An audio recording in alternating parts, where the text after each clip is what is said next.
All right. Hey YouTube. So this is how to rebuild, service, troubleshoot a Lancer soda valve. These are one of the most popular and easy to work on soda valves that are out there. They're very common. Full disclosure, I've been out of the field for a couple of years. I just had this laying around, so it doesn't have the nozzle on it and it doesn't have the front plate on it. The front plate is just the thing that has the sticker that shows you what flavor it is. It'll be mounted to your soda machine. If you're looking at the front, it'll be like this. If you want to remove the front cover, you just put your finger or thumb underneath the lip, right underneath whatever sticker it is, straight up towards the ceiling. The front cover will slide off. Once you have the front cover off, there's this screw that pinches the top cover on. You don't have to take it off, just loosen a little bit and it'll let you slide the top cover off. So this is the valve, and just a little run through of how it works. This is the part, it's called the mount block. It's going to mount to the soda machine. This is going to be permanently affixed to the machine, and then the valve attaches to it. And it's pretty simple. It has a couple components. This locks the valve, dispensing valve, to the block. This little bent coat hanger thing. And then you have your shutoffs. Your shutoffs, if you're looking at it like this from the front, the left one turns to the right one turns to the left to shut off flow. So you turn like this. And when they're like that, they're shut off. You should be able to hit the lever. Nothing should come out but a couple drips, and that means you're safe to remove it, to work on it. To remove it, grab those little loops and slide this thing up. It's all one piece. It just slides up until it hits this thing, kind of tops out on it and stops. And then you just wiggle the valve until it pops off the machine. This would stay on the machine, and then you'd have this to work on. So the valve itself, the soda and the water, the syrup and the soda water or water, depending on the flavor, flow in through the back.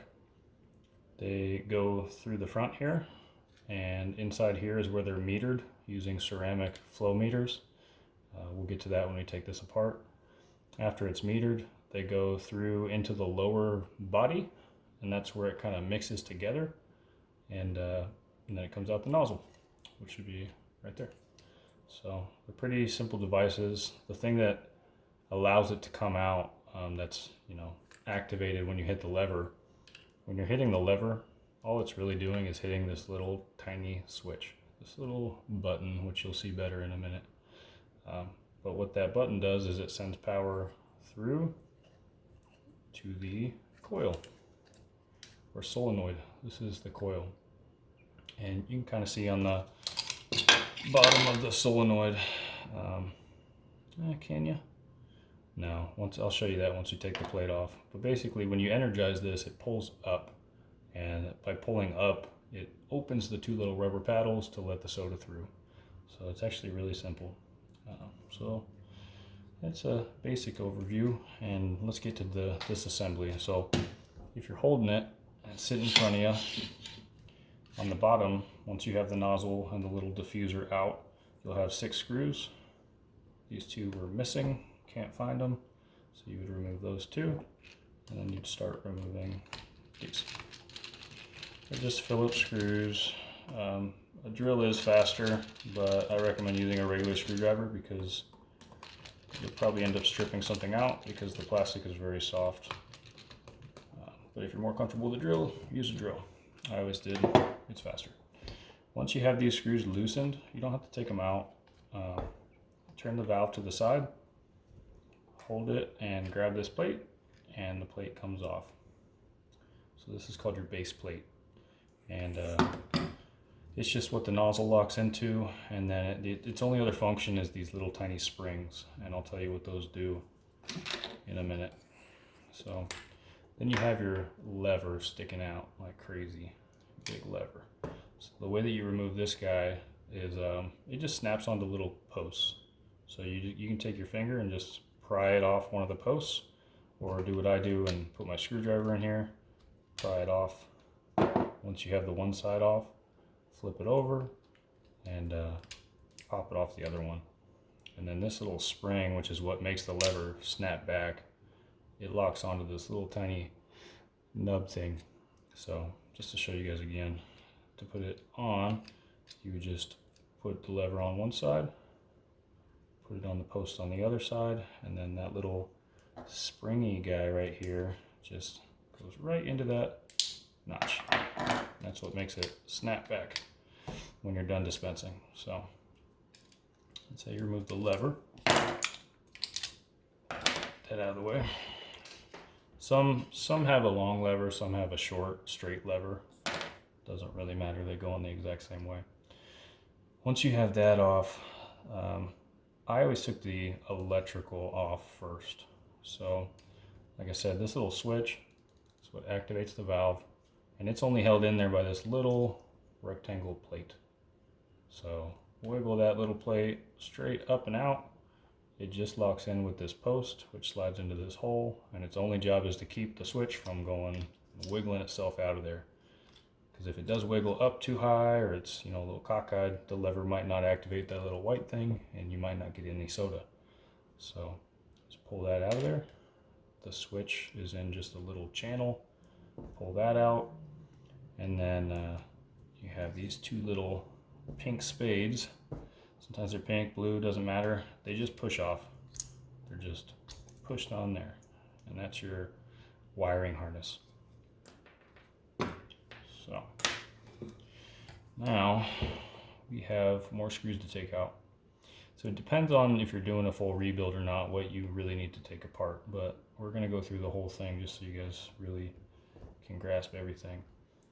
I always, after taking the electrical off, I would always take the coil off, and that's just held on with these two little Phillips screws. So they're really short. Just undo them, and the coil just pulls. Well, the screw's not stuck in there. There you go. It just pulls right off. So underneath the coil is this guy. So it's just a metal post with a return spring. So when you give this coil power, what it does is it pulls it up on this. And what it's pulling up on is called the yoke. This right here, this plastic U-shaped thing, is the yoke. And when it pulls up, I'm going to push it down because it's upside down. But when it pulls up, it pushes on those little paddles. Sorry, fat fingers are in the way. See these little paddles? That's what it's doing. That's all that it does. You hit the switch to activate the coil to pull this thing up. That's its only job. And the reason we want to pull those up is because that's what lets the soda flow through. So we're going to separate now the upper body from the lower body. And those are just two screws. So they're pretty long. They're about as long as the ones that are on the base plate that you took off. Just undo them. I like to hold it so that I'm kind of pushing up on the bottom of the body. And then undo both the screws. You can take them off, set them to the side.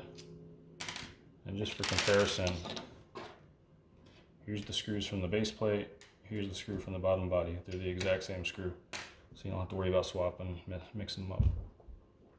So now that we have the screws out that hold those together, flip it over, and sorry, everything's backwards. You just pull it apart. So there you go. That's called the lower body. The soda goes in one of these, syrup goes in one of these, and it comes out here, goes into your nozzle, mixes, and that's how you get soda. So this is what keeps the soda from coming out, these little holes. And the way that that works is these paddles that yoke was pushing on, when you push down, or actually when it pushes up, you see how those move? That releases that rubber paddle from these little orifices and allows the soda to flow through. So you're really just plugging a hole, and then when you want to activate the soda, you're unplugging that hole. So that's your lower body. these paddles, these are really old ones. Most of them will have a round nub on the end, but they're the exact same thing. I just grab them by that and I peel them off. So let's set those to the side for now. And then the yoke would be the next thing you take out. All you do is you pinch right here. It's got little posts that hold it in on either side. Once again, see it snapped in there. Squeeze it, pull it out, set it down. So now you have pretty much the bare body, but you have the little metering devices still in there that you can see now. Those are what control the actual calibration. And the way you adjust them is with these. So, and then this is kind of a better way to see how that locks it in. See how this bottom's out there. If you want to take it off, if you're changing the body out, all you do is you kind of pull that out of the way, slide it out, put it to the side. So now we're going to get to probably the hardest part of rebuilding a valve is the ceramic flow controls. They're not hard to get to. So if you're looking at the valve from the front, the left one is the soda or the water and the right one is the syrup. So if you ever want to adjust your calibration, you would just turn these little X's here with a screwdriver. The right one being your syrup is usually the one you adjust. The soda should be, steady. It doesn't change that much. You won't really notice this changing too much, but when you change the syrup level, you're going to get a different taste in your drinks. So they're flathead screws. I just use a 1/4 inch nut driver, and we'll take off the syrup one.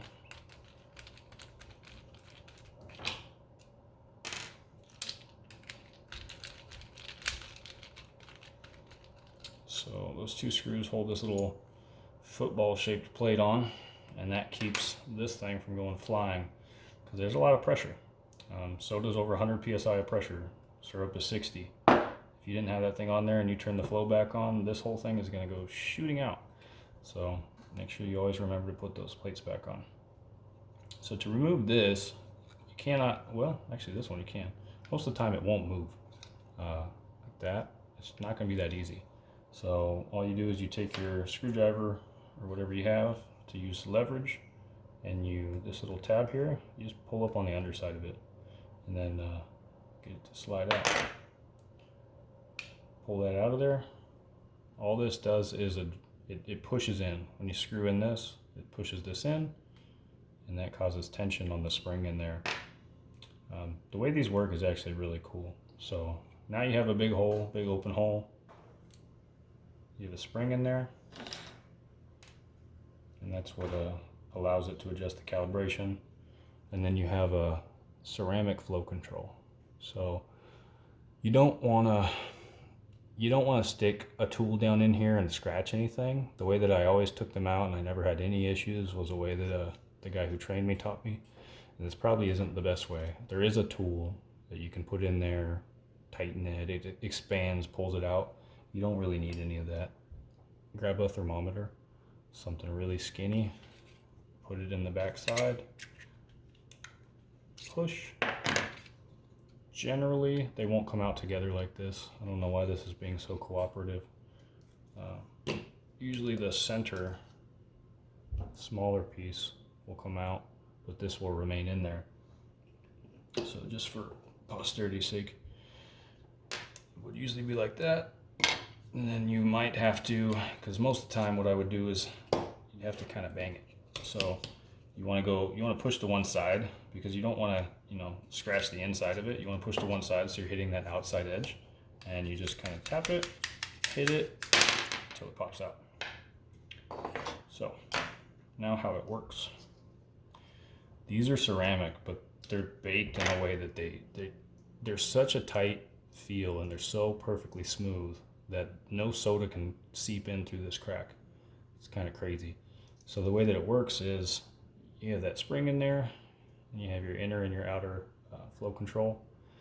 The soda enters in through the back here, or the syrup goes in through the back, and depending on how tight you adjust this little plastic X that we saw before, it puts tension on this spring and it slides that inner piece in and out.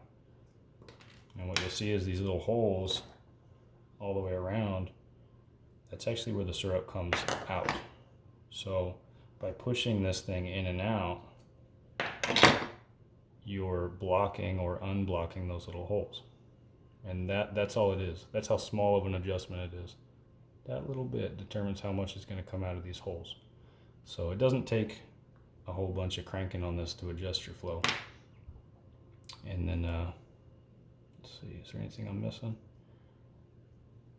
You have O-rings on here. It'll come with these O-rings on there. That just seals it to the inside of the body here. This does not need an O-ring because, like I said, it's such a perfectly tight fit. And then your spring drops in. And then this has an O-ring to seal to the body. Otherwise you'd have syrup shooting out the front. These are directional, I guess, directional. They have 2 tabs and they're slightly angled one way. So like that fits. But if I was to go like this, it wouldn't let me put them in those tabs. So just spin it until it lets you put it back in. And then let's go ahead and reassemble it. So put your football shaped plate back on.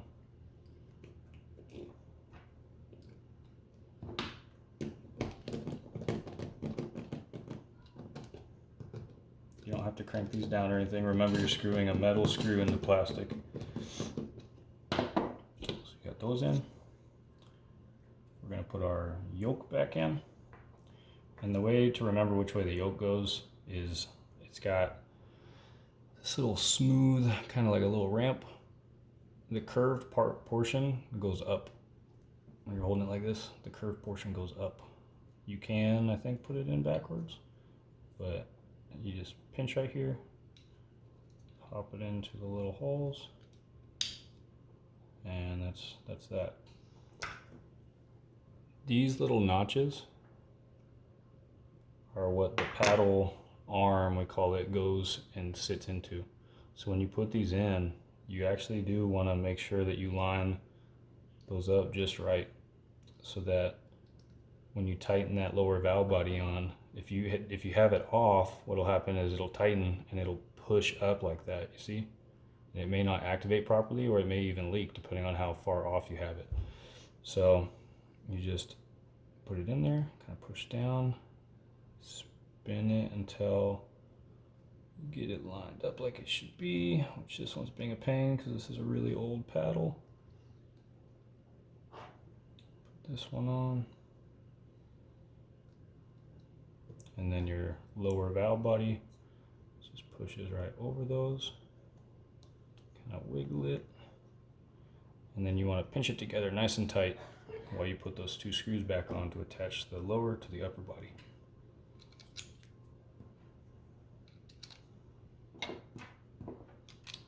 My screwdriver back together.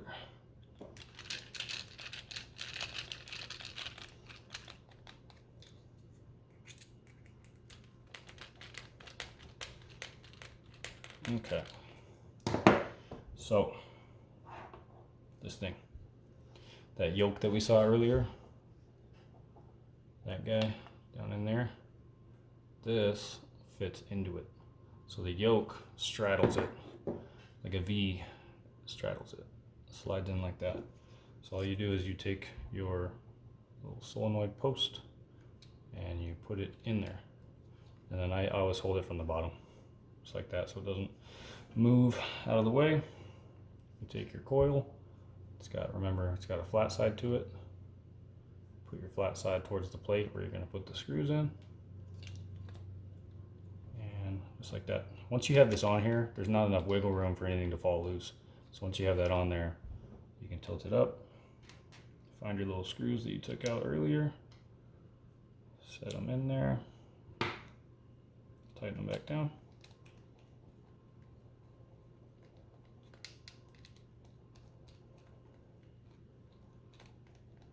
Okay. So now we have the lower body back on, paddles, yoke, plunger. You guys can see that again, how that activates.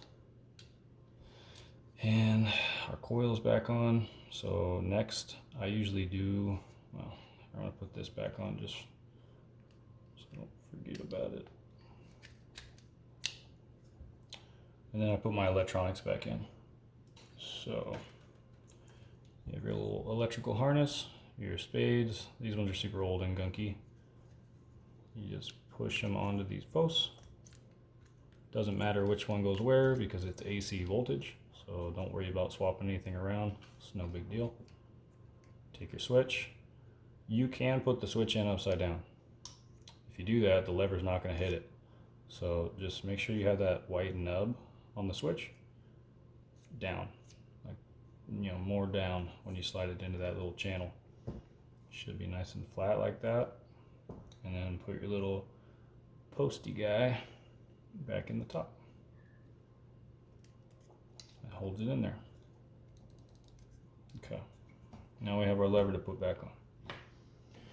So just like before, I always put the side on without the spring first. Put it on the little post. Now it's going to be a pain. Put it on the little post. Like that. Flip it over. Put it on the other post. Take that little spring and click it into that little notch. Make sure it hits the switch. You hear a little click click every time. It's good. And we're almost done putting it back together. So all I do to put the base plate back on, because this spring is fighting you, is you take this top part of the lever and you just hold it with your thumb. And that way you can put the plate on all in one piece. Now those return springs I mentioned earlier, the reason that these are on here is the paddles, when they're activated, they push this way to open the flow. We need something when it's done pouring to kind of give it just a little bit of tension so that those little rubber stoppers seal those holes. So that's what these do. So they line up perfectly with those little arms. So put it in, you know, straddle your lever, slide it down.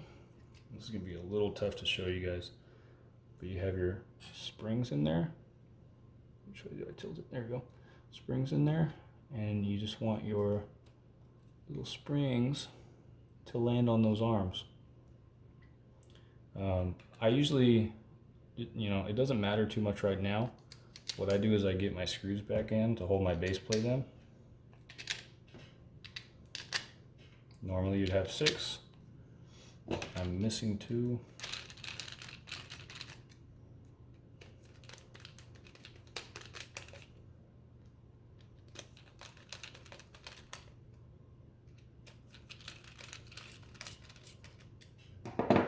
And then if you look through that gap there where the spring is, right there on the paddle arm, you want it to be nice and centered. You don't want it cockeyed. You want it nice and centered on the end of that arm. So all I do is I take my little thermometer or whatever and just push the end of the spring until it's all lined up. Until it's all lined up right on that little post arm thing. And then do the same on the other side.